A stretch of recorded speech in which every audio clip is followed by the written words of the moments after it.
Bonjour et bienvenue dans ce nouvel épisode de Mardi c'est Physiologie. Aujourd'hui, on va parler du sommeil.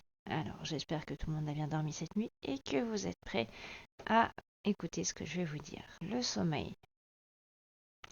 Ah, ça donne envie quand on le voit comme ça, surtout avec le temps froid qu'il fait, on est bien sous la couette. Alors, quelques données sur le sommeil. En moyenne, les Français dorment 1h30 de moins qu'il y a 50 ans. On a donc perdu 1h30 de sommeil en 50 ans.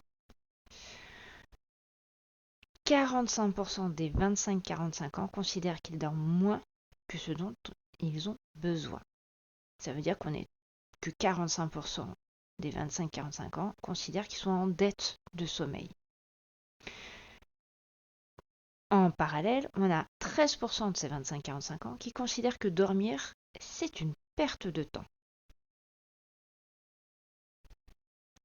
Il faut savoir que une bonne nuit de sommeil, c'est au moins 3 à 5 cycles de 90 minutes en moyenne. On va voir après ce que sont les cycles de sommeil. En France, une personne sur trois est concernée par un trouble du sommeil.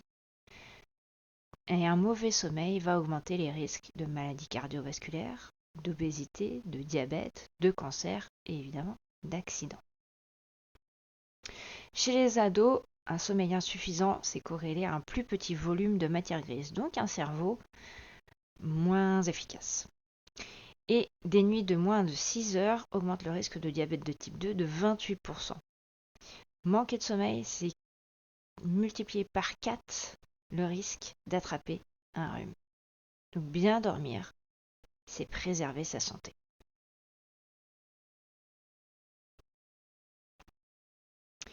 Alors, le sommeil, comment ça se passe?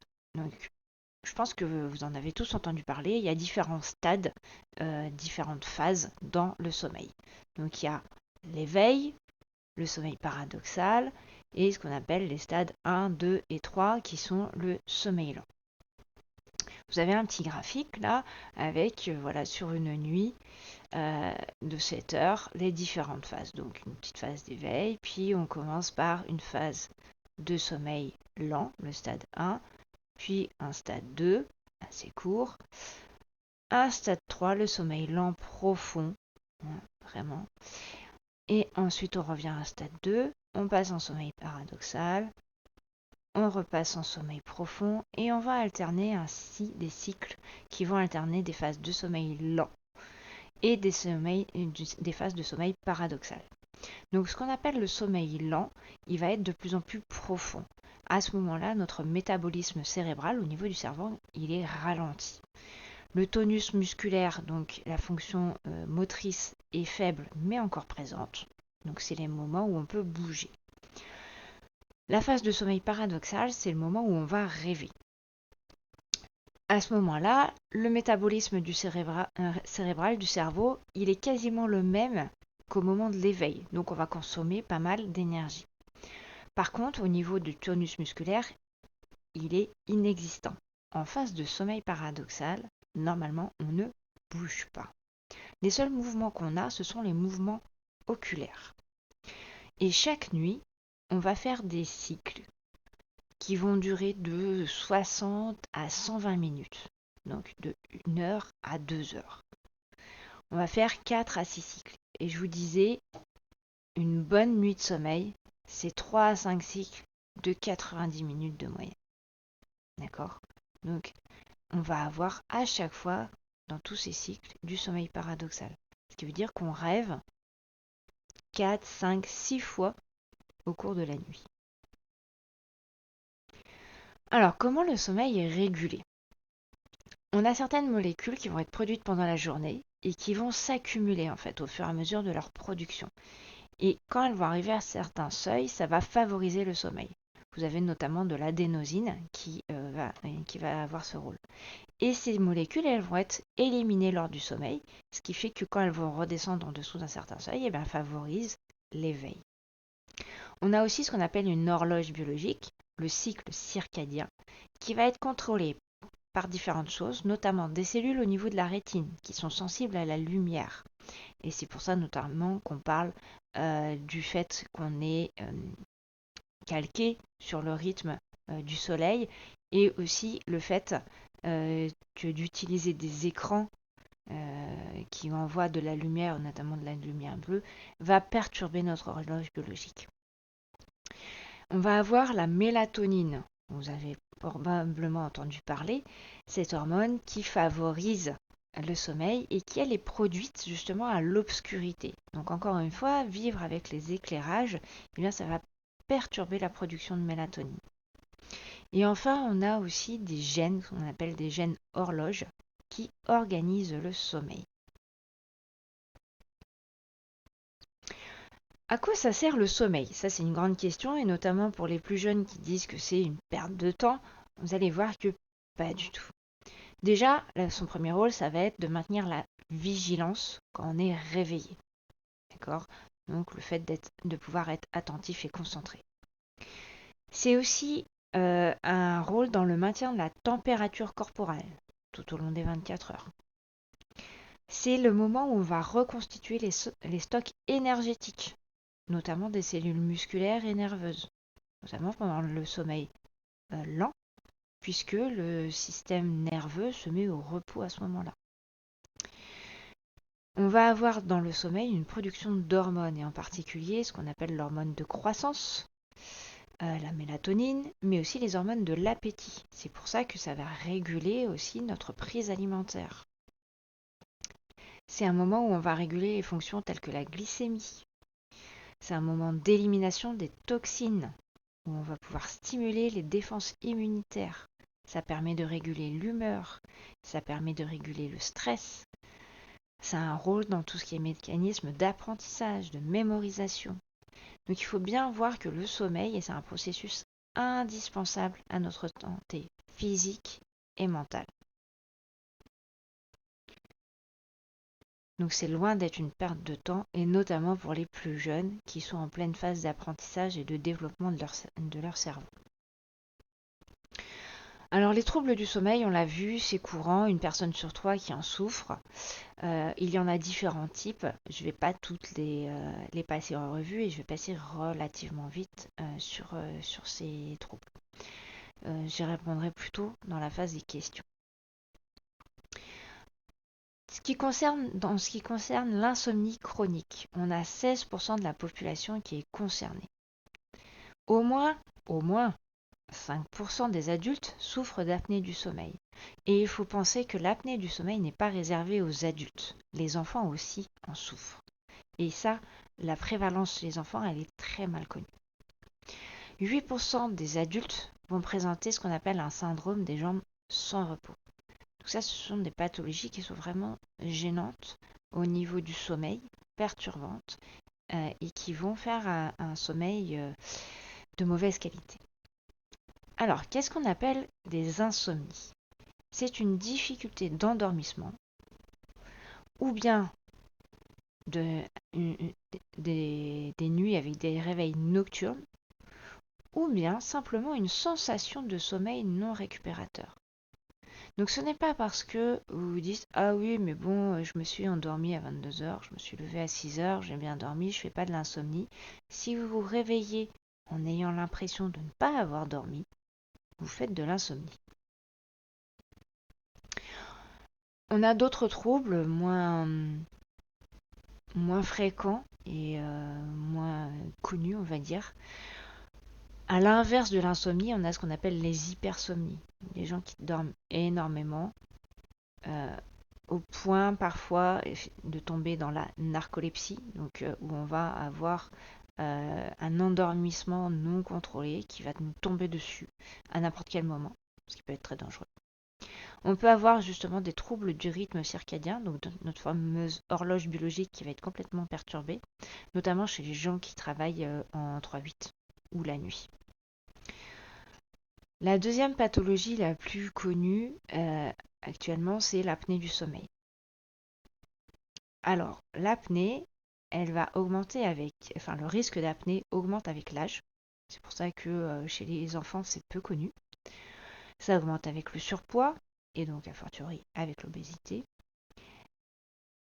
Ces apnées du sommeil, elles vont aggraver le risque cardiovasculaire, et elles vont favoriser parce qu'on fait des micro-réveils, une fatigue et une somnolence dans la journée. Je veux faire un point vraiment sur le fait que dans notre imaginaire, quand on parle d'apnée du sommeil, on voit quelqu'un qui a 50 ans, qui est en surpoids, voire obèse, euh, et qui fait pas forcément de l'activité physique. Ça, c'est vraiment l'archétype, on va dire, de la personne qui fait de l'apnée du sommeil. Mais moi, j'en connais pas mal qui ne correspondent pas du tout à ça. Notamment mon fils, diagnostiqué à 7 ans pour de l'apnée du sommeil, alors qu'il est gros comme un haricot. Ma belle-mère, qui est grosse comme une haricote aussi. Voilà, donc à partir du moment où vous vous réveillez le matin avec la sensation d'être encore fatigué, ça vaut le coup d'en parler à son médecin et de faire un point pour voir s'il n'y a pas une apnée du sommeil. Alors, ce qu'on appelle les parasomnies, c'est tout ce qui va pouvoir se faire pendant le sommeil et qui vont venir le perturber. Donc, le somnambulisme, par exemple, c'est une parasomnie. Le bruxisme, c'est le fait de grincer des dents, serrer des dents. La somniloquie, c'est le fait de parler pendant qu'on dort. Ça, votre voisin de lit est toujours très amusé par ce que vous pouvez dire. Mais ça perturbe votre sommeil et ça perturbe le sien aussi. Les terreurs nocturnes, plutôt donc chez les jeunes enfants, où on va vraiment avoir des cris et l'enfant va se réveiller mais sans savoir ce qui s'est passé. C'est pas vraiment un cauchemar. C'est vraiment particulier. Et l'énurésie, qui est le fait de faire pipi pendant qu'on dort. Et ça peut arriver à n'importe quel âge. Il faut en avoir confiance. Et notamment le stress peut être un facteur d'énurésie. La troisième pathologie dont je voulais vous parler, c'est ce qu'on appelle le syndrome des jambes sans repos. Il va être caractérisé par un besoin irrépressible de bouger les jambes, qui va être associé ou qui est provoqué par, on ne connaît pas encore bien finalement le fonctionnement de cette pathologie, par des sensations désagréables au niveau des membres inférieurs, au niveau des jambes, des picotements, de la chaleur, enfin des choses qui font que vraiment c'est besoin de bouger. En général, les symptômes vont en s'intensifiant dans la soirée et au cours de la nuit. Ça va perturber l'endormissement et dans les cas les plus sévères, ça va entraîner des perturbations marquées du sommeil, avec une désorganisation, une fragmentation du sommeil. On n'arrive plus à faire de cycle entier. Alors comment arriver à prendre soin de son sommeil? Déjà, une chose à savoir, c'est que les besoins en sommeil varient en fonction de l'âge et des individus. D'accord? Donc, deux personnes du même âge ne vont pas avoir forcément les mêmes besoins en sommeil. Moi, je suis quelqu'un qui a besoin de beaucoup dormir. Euh, je dors, je suis bien avec 9 heures de sommeil. 8, ça va. 7, ça commence à être limite. Et en dessous de 7, c'est vraiment, je suis en grosse dette de sommeil. Et je le vois sur mes performances dans la journée, c'est vraiment compliqué. Donc, la première chose, c'est adopter des horaires de sommeil réguliers. Se lever tous les jours à la même heure, même les week-ends. Ça va avoir un effet synchroniseur du rythme veille-sommeil. Et du coup, votre corps, il s'habitue et il dit « Ah, il est l'heure d'aller se coucher ». Et vous allez vous coucher et vous vous endormez tout de suite. Alors que si vous n'avez pas un rythme bien établi, votre corps, il ne sait jamais à quel moment il faut s'endormir, donc vous pouvez mettre beaucoup de temps à vous endormir. Et vous réveiller à des heures auxquelles vous ne voulez pas vous réveiller. Ce qui est bien, c'est au réveil d'avoir un réveil dynamique pour réveiller son corps. Alors je sais, certains, comme moi, sont ce qu'on appelle des ours. C'est-à-dire que quand on se réveille, on a les yeux encore collés et on grogne. Mais justement, se mettre tout de suite en action, en mouvement, ça va favoriser un bon réveil. Alors la lumière forte, oui, pas trop quand même non plus, mais faire des exercices d'étirement, des choses douces, mais qui vont permettre de réveiller le corps. Ne pas oublier de prendre un petit déjeuner complet. Vous avez jeûné pendant plusieurs heures. C'est important aussi de redonner de l'énergie à votre corps. Et surtout, commencer par boire. Boire de l'eau, évidemment. Ça va réveiller votre corps et terminer d'éliminer les toxines. Faire de l'exercice physique dans la journée. En fait, se fatiguer physiquement, ça va favoriser l'endormissement. Il vaut mieux, d'une manière générale, éviter l'exercice physique en soirée, notamment juste avant d'aller se coucher, parce que ça va, au contraire, réveiller le corps. D'accord? Donc il faut l'épuiser au cours de la journée, mais pas le soir. Si vous avez besoin, ne pas hésiter à se reposer ou à faire une courte sieste en début d'après-midi.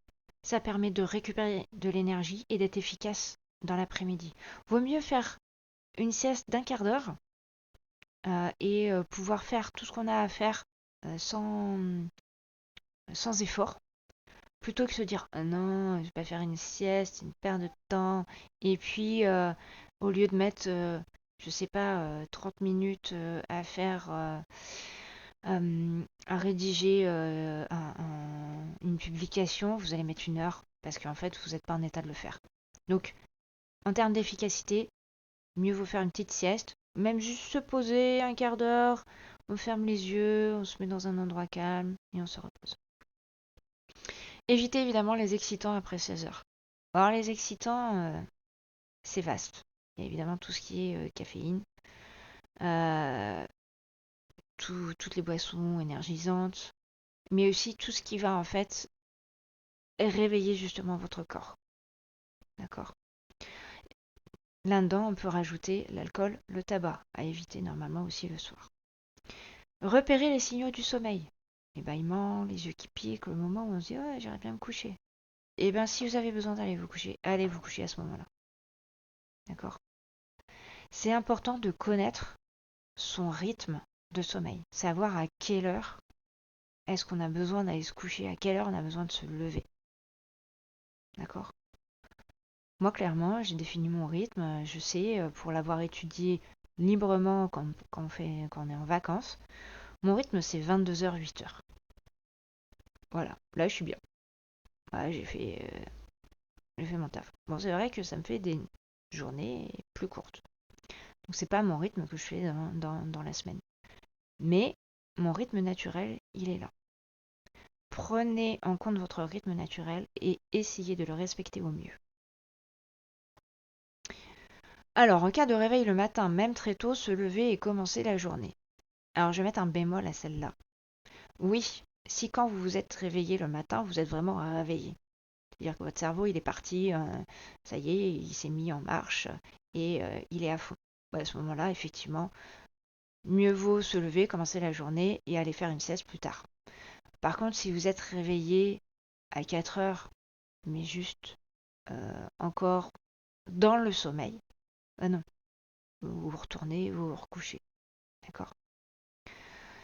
Ne pas utiliser le médicament pour dormir sans avoir consulté votre médecin, ça c'est la base aussi.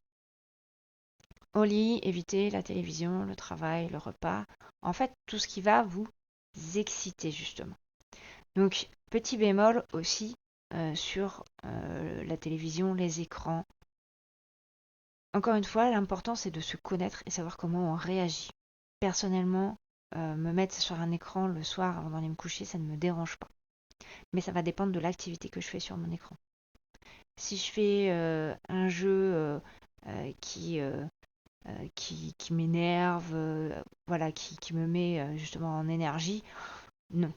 Si je regarde un film où je vais critiquer, refaire le truc, non plus.